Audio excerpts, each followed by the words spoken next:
This is Sal Lasardo with another edition of Rough Cuts. This edition is going to be a top 10 for the WWE for Raw, SmackDown, NXT combined, and we're going to do one for the men and one for the women. My version of top 10. These are opinions and views expressed solely of me. They have no relation to OneWrestling.com or the WWE. These are just my opinions of what I think are the top 10 in the men and the women as far as the ranking is concerned, and how I've been ranking them as far as what's going on. We're going to do ladies first. Ladies first. In 10th position, I have Sasha Banks. I believe Sasha Banks will qualify for the Money in the Bank match. She has been doing very well since she's been back. She was in the WrestleMania. She got eliminated by Lacey Evans, and then Lacey subsequently got beat by Bayley. But you cannot leave Lacey Evans out. I'm sorry, you cannot leave Sasha Banks out of the top 10. I believe she's at the top 10 at that border for right now. I have Osaka in ninth. She's been wrestling on Live. I know she just lost the tag belts with Kairi Sane. She's been in the mix for the title picture. It's hard to overlook Osaka. Osaka, I think she'd be, she would have been a little bit higher, but I think her stock has fallen a little bit, but she's not out of the top 10 at this point. She's still a top 10 competitor, and she's still going to be a relative driving force no matter if she stays on SmackDown or goes to NXT. She's not going anywhere. I have Lacey Evans, obviously, with her showing at WrestleMania. She finished, it was 1-2 with her and Bayley in the end, and she's going on to try to qualify for the Money in the Bank match. She's improving quite rapidly, and she will continue to get better. There is no doubt that the women's championship is in her future. The question is when, and but it's just not a matter of if. It's just when it will happen.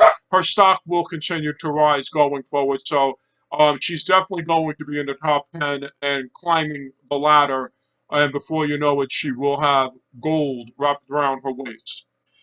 Liv Morgan is moving up. Now she's starting to get some big wins. She just got a big win over her former stablemate and friend Ruby Riott. You saw a very impressive win.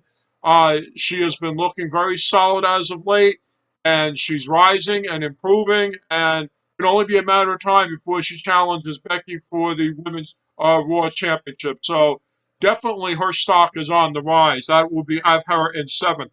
In sixth position, I have Dakota Kai. I think Dakota is improving as well. You've seen her work in NXT. You cannot ignore what she is doing and the showing that she is performing. And she's another one that's on the rise. I expect her to challenge Charlotte at some point. I know that Rhea is off right now because she's back in Australia due to the epidemic. But I could see Dakota challenging pretty soon. It would not shock me. I think she'll have a heck of a match with Charlotte at some point. So I have her in the sixth position right now with her stock on the rise. In the fifth position, I have Bayley, the women's world champion for SmackDown. Until she loses the belt and starts losing matches, you cannot say she's not going to stay in the top 10 or at least in the top upper echelon until someone at least knocks her off. So I had Bayley right now as the fifth ranked ladies wrestler. Shayna Baszler, she's going on. She's going to go and face me in Money in the Bank. She just faced Becky at WrestleMania. You can't just knock her off entirely out. So she's got to stay there until she starts losing some matches, and she's not going to be, she's a force to be reckoned with, obviously, and she's going to be in the same title picture for the Raw Championship for a little bit with Becky. So it's very hard to not keep her in that fourth position. I have her over Bayley because she's been impressive what she did at the Elimination Chamber. She put on a solid match with Becky, so it's hard to ignore her and not keep her up there in the fourth position. Number three, I have Rhea Ripley. I know Rhea's back in Australia right now, but that match at WrestleMania with Charlotte was arguably one of the best matches of the 2 days. And when she comes back, she's going to want her title back, and she's going to be going after Charlotte or whoever has the belt at that time, or maybe she might even go after Becky or maybe even Bayley for all we know. You never know, but she's not going anywhere. She is a solid performer. She has improved. drastically since coming over. There was a reason why she was champion, and she gave Charlotte the Queen all she could handle, and there's no reason to believe that the gold will be back around her waist in the future when she does decide to come back. In number two position, I have Charlotte, the NXT champion. I have her as the champion. She she went on and she beat Rhea Ripley for the belt, so I do have her in the number two position. And I mean, how could I mean she's the queen and multiple time champion, and how could you not? The match with Rhea Ripley, and she's going to defend the belt potentially across all brands as well. So the queen is reigning supreme in the number two position. In my opinion, I think she deserves to be number two right now. Uh, and that leaves us to the number one position. And the number one position, number one woman wrestler is, I don't have a drum roll in my background, women's world champion, Becky Lynch. Yes, the fiery redhead from is the number one ranked wrestler, obviously, with her big win over Shayna Baszler. And I mean, since last year, she's just been unstoppable. From the main eventing, from the first woman ever to main event, uh, a main event WrestleMania with Charlotte, Charlotte and Ronda Rousey, and she's also was Becky two belts, and she defended against all comers. And I just believe she's one step ahead of Charlotte right now, and I have her as number one. So, a quick recap here: I have Sasha Evans in the 10 position, Osaka 9. Lacey Evans in 8, Liv Morgan in 7, Dakota Kai in 6, Bayley in 5, Shayna Baszler 4, Rhea Ripley in 3, Charlotte in 2, and Becky Lynch as the number one female wrestler right now as far as rankings is concerned. Let's switch over to the men in the 10th position. With Edge's victory over Randy Orton at WrestleMania, I have him in 10th position. He's going to be around, but he said he still wants to wrestle a little bit. And as hopefully as this epidemic subsides, we could see him more and more on TV. And, who's to stop him? Who's to stop Edge? I like to see Edge and McIntyre. That would be a heck of a matchup. How about Edge and McIntyre for the championship? That would be absolutely incredible, I believe. We could really have a heck of a program between those two. In number 9 position, I have Bray Wyatt. Look, Bray, as everybody knows, got a raw end of the deal with the whole thing in Saudi Arabia, and now he's going to challenge Strowman for the belt at Money in the Bank. I don't think he's going to get it back just yet, but he's going to put on a very good showing, and he's not going to be falling out of the top 10. Bray will get the title again at some point. It's a matter of time. I just don't think it's going to be just yet. I'd say SummerSlam would probably be more ideal. Is when he may get the belt from Strowman, but not just yet. A little too soon.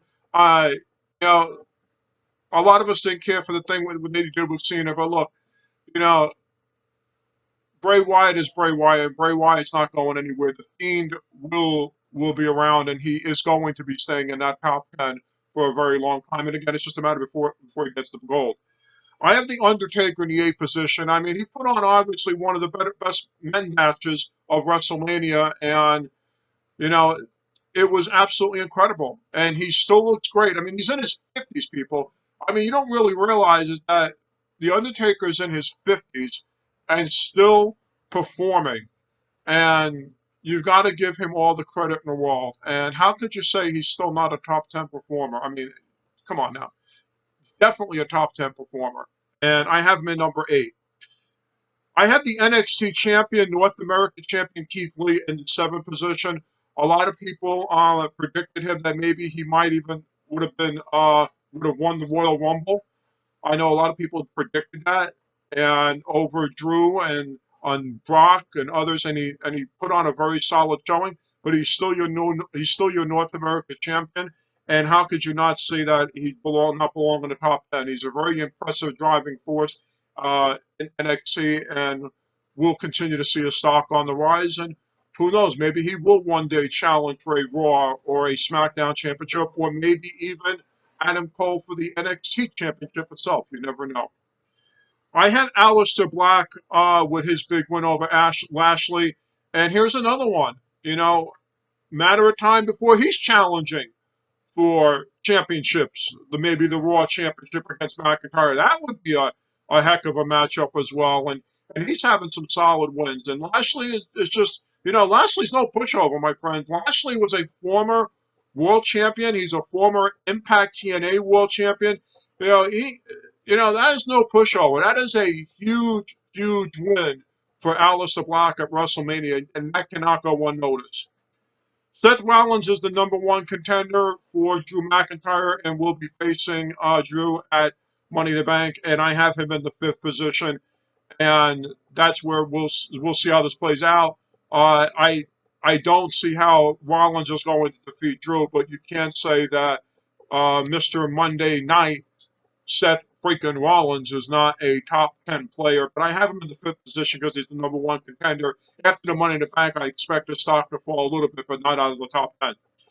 Braun Strowman's your SmackDown champion. I have him in the fourth position with the win over Goldberg last minute, and came in and beat Goldberg and became your new champion. He'll face Bray at Money in the Bank, and I expect him to stay in the top five for sure. I have Andrade as the U.S. champion in number three. Andrade is getting overlooked here and over here, and I'm keeping his stock right where it is in the top five and top three. This guy is doing the job here. He's not a world champion by mistake. He's a solid performer. He's solid on the mic. You cannot deny it. He's just taking a back seat because you got some other guys on this list, but I have him up here for a reason, and I feel that being the U.S. champion should deserve some credibility, and does, and I'm giving him his credibility and giving credit where credit's due. So I have Andre at number three.